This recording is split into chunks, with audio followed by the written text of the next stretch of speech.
नमस्कार मित्रांनो, आपण बऱ्याचदा असं पाहतोय की स्त्रिया परपुरुषाकडे लवकर आकर्षित झालेल्या आपल्याला दिसून येतात. पण मित्रांनो, महत्त्वाचं हे आहे की कोणत्या स्त्रीला तिच्या पतीशी विश्वासघात करायचा नसतो. पण अशा काही गोष्टी आहेत ज्यामुळे या गोष्टी घडतात. तेच कारण आपण आज या व्हिडिओमधून पाहणार आहोत.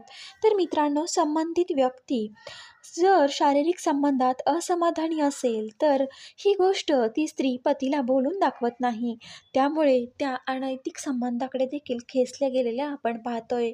एकटेपणा अनेकदा सोबत नसल्यावर महिलांना एकटं पडल्यासारखं वाटतं. अशा वेळेस ती अनैतिक संबंधाच्या दिशेने खेचल्या जातात. एकटेपणा घालवण्यासाठी काही या मार्गावर येतात. वादविवाद.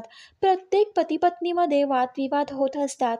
याचा परिणाम संबंधावर झाला तर दोघांचे कधी जुळत नाही.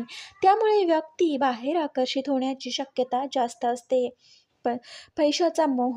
पैशाचा मोह वाढल्याने पतीकडून आर्थिक गरजा पूर्ण जर झाल्या नाही तर पैसेवाल्या पुरुषाकडे देखील स्त्रिया आपल्याला आकर्षित झालेल्या दिसून येतात.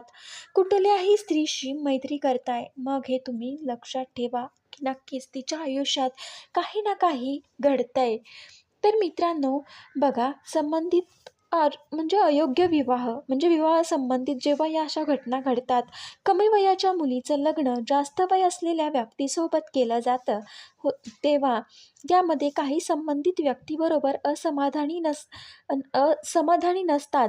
त्या लवकरच परपुरुषाकडे आकर्षित झालेल्या दिसून येतात. काहींना मनाविरुद्ध लग्न झालं तरी त्या स्त्रिया परपुरुषाकडे आकर्षित झालेल्या दिसून येतात. मित्रांनो, तुम्हाला हा व्हिडिओ कसा वाटला? सांगितलेली लक्षणं जुळतायत का? बरोबर आहेत का? मला कमेंटमध्ये नक्की सांगा. व्हिडिओ आवडला तर लाईक, शेअर आणि सबस्क्राईब करायला विसरू नका. व्हिडिओ पूर्ण पाहिल्याबद्दल तुम्हा सर्वांचे मनापासून धन्यवाद आणि चॅनलला भरभरून सपोर्ट करा, अशी तुम्हा सर्वांना विनंती करते.